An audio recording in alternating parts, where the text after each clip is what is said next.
Hello everyone, welcome back to my YouTube channel. और आज हम बात करेंगे इंपॉर्टेंट टॉपिक्स ऑफ ज्योग्राफी। वो मोस्ट इंपॉर्टेंट टॉपिक्स कौन से हैं जिनसे हमको ज्योग्राफी पढ़नी चाहिए। चलिए, ये सभी जो टॉपिक्स हैं आपको हेल्प करेंगे आपकी यूपीएससी की, सीडीएस, सीएपीएफ, एनडीए और एफकेट की प्रिपरेशन के लिए। और एसएससी अगर आप प्रिपरेशन कर रहे हैं, जैसे सीजीएल है या फिर सीएचएसएल है, सीपी है, तो या फिर कोई भी गवर्नमेंट सर्विस का एग्जाम है, this will help you a lot guys. So चलिए डिस्कस करते हैं। एक मैंने वीडियो बनाया था जिसके अंदर मैंने आपको बताया था कि जो कौन कौन से सोर्सेज आपको फॉलो करने चाहिए डिफरेंट टाइप्स ऑफ सब्जेक्ट्स के लिए, उनके प्रिपरेशन करने के लिए। सो उसका लिंक मैं यहाँ पे डिस्क्रिप्शन बॉक्स में डाल दूंगा, ठीक है, तो उससे आप देख लेना। चलिए आज बात करते हैं इंपॉर्टेंट टॉपिक्स ऑफ ज्योग्राफी के लिए। चलिए, तो सबसे पहले स्ट्रक्चर एंड फिजियोग्राफी, ठीक है। सबसे पहले देखिए प्लेन्स, तो हमारे यहाँ नॉर्दर्न प्लेन्स है, सेकंड जो साउदर्न पार्ट ऑफ इंडिया है वो पेनिनसुलर है, ठीक है। यहाँ से काफ़ी सारे क्वेश्चंस हमको पिकअप करके दे दिए जाते हैं। उसके बाद में देखिए आप माउंटेन रेंजेस, जैसे माउंटेन रेंजेस सॉरी सबसे ऊपर काराकोरम है, उसके बाद में जंस्कर है, फिर लद्दाख है, फिर कश्मीर है ना, तो उसके बाद में शिवालिक्स है। तो ये सभी चीज़ें है ना, ये सभी चीज़ें बहुत ज़्यादा इंपॉर्टेंट है। और उन माउंटेन रेंजेस में माउंटेन जो रेंजेस है उसके अंदर पास कौन से हैं, जैसे खरडुंगला है, बारालाचला है, जेलेपला है ना, नाथुला है, ठीक है। तो वो सभी चीज़ें बहुत ज़्यादा इंपॉर्टेंट हो जाती हैं। उसके बाद में प्लेट्यूज, जैसे हमारे यहाँ पेनिनसुलर प्लेट्यू है, डेक्कन प्लेट्यू है ना, और कई तरह के प्लेट्यू हैं, तो वो सभी चीज़ें हमारे लिए बहुत ज़्यादा इंपॉर्टेंट है, ठीक है। उसके बाद में देखिए कोस्ट, तो वेस्टर्न घाट है, ईस्टर्न घाट है, कोस्ट्स है, इनके ऊपर किस किस तरह के चेंजेस आते हैं। So this things are very much necessary for the exam point of view. उसके बाद में देखिए हम ड्रेनेज सिस्टम। अब ड्रेनेज सिस्टम में ये है कि गंगा ड्रेनेज सिस्टम। अब गंगा के जितने भी ट्रिब्यूटरीज हैं वो कहाँ पे ड्रेन करती हैं, वेस्ट फ्लोइंग है या ईस्ट फ्लोइंग है, डायरेक्ट कौन सी आके मिल रही है ना। और जैसे एक क्वेश्चन आया था कि जो गैंगेटिक डॉल्फिन है वो कौन सी नदी में पाई जाती है, तो का आंसर गंगा था, ठीक है। तो उसके बाद में इंडस रिवर सिस्टम आ गया, 5 ट्रिब्यूटरीज हैं इसकी, ठीक है, और शिपकिला से एंटर करती है, तो ये सभी चीज़ें बहुत ज़्यादा इंपॉर्टेंट है। उसके बाद में ब्रह्मपुत्र है ना, और नामचा भैरव से 90 डिग्री का 90 डिग्री नामचा भैरव से यूटर्न लेती है। और उसके बाद में पेनिनसुलर जो रिवर्स हैं, गोदावरी है, महानदी है, कृष्णा है, कावेरी है ना, उनके ऊपर इंपॉर्टेंट डैम्स वगैरह। और east and west flowing rivers, तो east and west flowing rivers very much necessary है ना, तो क्योंकि वेस्ट फ्लोइंग रिवर्स बहुत कम है, अगर हम वही याद करेंगे तो उसको छोड़ के जितनी भी रिवर्स हैं वो सारी की सारी ईस्ट फ्लोइंग रिवर्स हैं, ठीक है, तो वो बहुत ज़्यादा इंपॉर्टेंट। उसके बाद में देखिए उसके बाद में है इंडियन क्लाइमेट। तो इंडियन क्लाइमेट के बारे में हम पढ़ेंगे कि मानसून किस तरह से हमारे यहाँ एंटर करता है ना, और कितने टाइम रहता है, क्या क्या चीज़ें वो अफेक्ट करता है, और मानसून को क्या क्या चीज़ें इफेक्ट करती है। What is the concept of El Nino, ठीक है। एल नीनो आता है चिली देश के पास, वाटर करंट चेंज होता है वहाँ पे, तो उसी के हिसाब से एल नीनो आता है, तो वो स्ट्रॉन्ग होगा या वीक होगा, उसके हिसाब से हमारे मानसून पे क्या इफेक्ट पड़ेगा। और फिर आता है वेस्टर्न डिस्टर्बेंस। अब वेस्टर्न डिस्टर्बेंस जो है कौन सी विंड से आते हैं। उसके बाद में फैक्टर्स, इन सभी चीज़ों को कौन कौन से ऐसे फैक्टर्स हैं जो अफेक्ट करते हैं। उसके बाद में देखिए नेचुरल वेजिटेशन एंड सॉयल, ठीक है। तो इसी तरीके से फॉरेस्ट है, उनके अंदर जो एग्जाम्पल्स हैं है ना, एग्जाम्पल्स जो होते हैं ना, जैसे एवरग्रीन की है कि रोजवुड, महावुड, एनी, बोनी है ना, तो ये जो एग्जाम्पल्स हैं वेजिटेशन के बहुत ज़्यादा नेसेसरी है। इन्हीं से सवाल उठ के आता है, पूछते हैं कि which one of the following जो इनमें से नहीं है ना। तो उसके बाद में सॉयल है, तो कितने टाइप्स की सॉयल है, उन सॉयल के ऊपर कौन कौन सी फसलें होती हैं, कौन कौन सी जो है क्रॉप्स होती हैं, तो ये भी बहुत ज़्यादा नेसेसरी है ना। उसके बाद और इन सॉइल के अंदर कौन कौन से न्यूट्रिएंट्स होते हैं, किसी में फॉस्फोरस ज़्यादा है, किसी में सॉल्ट ज़्यादा है ना, किसी में क्लोराइड ज़्यादा है, और ये सभी किसी में आयरन ज़्यादा है ना। उसके बाद में देखिए, उसके बाद में है अर्थ। तो अर्थ का ओरिजिन कैसे हुआ, उसके बाद इवोल्यूशन, तो इवोल्व हुई तो किस तरह से चीज़ें इवोल्व हुई, कौन कौन से जो है डिवीजन बट गए है ना। तो उसके बाद में देखो इंटीरियर है, इंटीरियर में क्या क्या है उसके, है ना।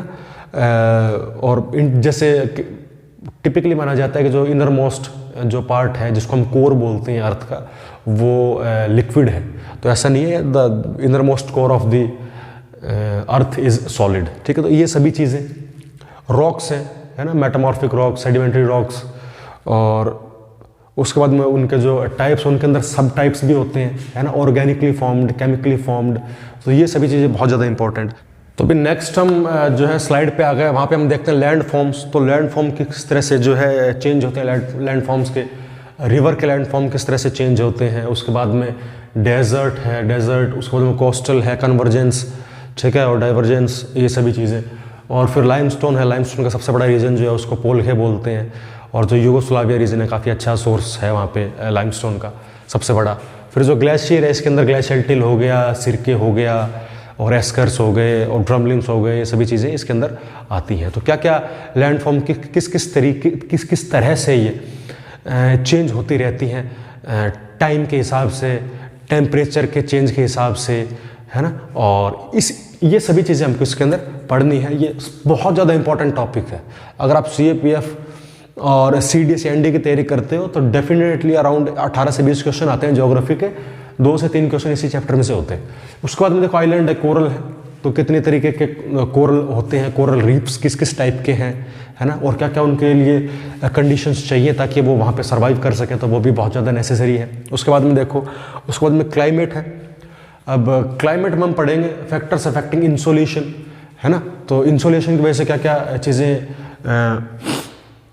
कौन कौन सी चीज़ें पृथ्वी पे, अर्थ पे वो चीज़ें इंसोलेशन किस तरह से इफेक्ट करता है। उसके बाद में एटमॉस्फेयर, फिर टेम्परेचर, सॉरी ये इसका था, ठीक है, फिर टेम्परेचर। उसके बाद में देखिए आप प्रेशर है, precipitation, breezes, sea breeze, land breeze, है ना, विंड का पैटर्न क्या है, ठीक है, वो भी बहुत ज़्यादा नेसेसरी है। और उसके बाद में इक्वेटोरियल, ठीक है, तो वहाँ पे इक्वेटोरियल हो गया, ट्रॉपिक्स हो गया, और फिर टेम्परेट, पोलर रीजन्स, यहाँ पे वेजिटेशन और लाइफ कैसी है। तो ये बहुत ज़्यादा इंपॉर्टेंट चीज़ है। देखिए सबसे इसमें मतलब ये जो चीज़ है ना, विंड पैटर्न, इक्वेटोरियल, ट्रॉपिक्स और टेम्परेट, पोलर रीजन से वेजिटेशन और लाइफ, यहाँ से काफ़ी ज़्यादा क्वेश्चंस हर बार 2-3 क्वेश्चन उठ के आते हैं। देखो 18 क्वेश्चन है और उसमें से अगर 2-3 क्वेश्चन आ रहे हैं ना तो बहुत बड़ी बात है। यहाँ पे वेजिटेशन कैसा है, लाइफ कैसी है, कौन कौन सी क्रॉप्स हैं जो सबसे ज़्यादा यहाँ पे उगाई जाती हैं। उसके बाद में टेम्परेट, फिर पोलर रीजन्स में क्या क्या चीज़ें होती है, टेम्परेट में क्या क्या चीज़ें होती हैं, कौन कौन से डिग्री से कितनी डिग्री तक इक्वेटोरियल रीजन होता है, और ट्रॉपिकल रीजन कहाँ से कहाँ तक होता है, नॉर्थ से कितने साउथ तक होता है, टेम्परेट रीजन कहाँ तक होता है। लास्ट में आता है वेदर। तो वेदर में रेनफॉल, ठीक है, तो रेनफॉल में हम ये देखेंगे, आपने क्वेश्चन हर बार देखा होगा कि ऐसा कह देते हैं कि which one of the following city receives the maximum rainfall और द मिनिमम रेनफॉल। तो वो सभी चीज़ें हम इसके अंदर पढ़ेंगे। और उसके बाद में हम पढ़ेंगे ह्यूमिडिटी, ठीक है, और ह्यूमिडिटी सभी चीज़ें, मतलब ह्यूमिडिटी को क्या क्या चीज़ें हैं जो इफ़ेक्ट करती हैं, है ना। अगर ह्यूमिडिटी ज़्यादा होगी तो साउंड ज़्यादा जल्दी ट्रैवल करेगा। ह्यूमिडिटी अगर एयर में कम है तो साउंड कम जो है धीरे ट्रैवल करेगा, ज़्यादा दूर तक नहीं पहुंच पाएगा। ड्यू पॉइंट हो गया, है ना, ये सभी चीज़ें हम इसके अंदर पढ़ेंगे। और एक चीज़ सॉरी मैं ये आपको बताना भूल गया, द ओशन के बारे में। ओशन के अंदर टाइड्स, ठीक है, ट्रफ एंड क्रेस्ट, इसके बारे में पढ़ेंगे। वेव्स हैं और करंट्स हैं, कोल्ड करंट्स हैं और हॉट करंट्स हैं, है ना, सॉरी वार्म करंट्स हैं। तो वार्म करंट्स और कोल्ड करंट्स के बारे में हम लोग इसमें जानेंगे कि कोल्ड करंट्स कहाँ पे होते हैं, वार्म करंट्स कहाँ पे होते हैं, अगर ये दोनों मिल जाएं तो क्या क्या चेंज इसके अंदर आता है। और साइक्लोन्स वगैरह इससे जनरेट होते हैं, है ना, और रेनफॉल इससे जनरेट होती है। उसके बाद में सैलिनिटी, कौन से जो सी है या बे है उसके अंदर सबसे ज़्यादा सैलिनिटी कौन से बे में है, कौन से सी में है, क्योंकि वहाँ पे क्या डेंसिटी फिर वाटर की ज़्यादा हो जाती है।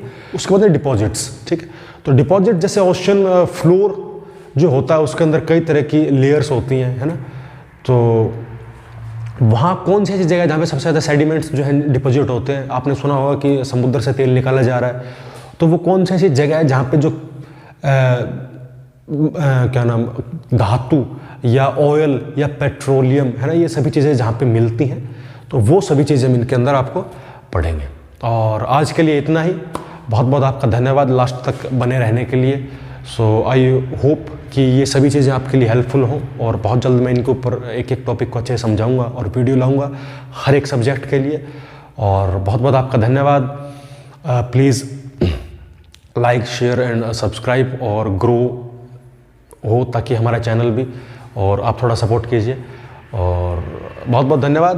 And respect your teachers, respect your parents, और बाय बाय।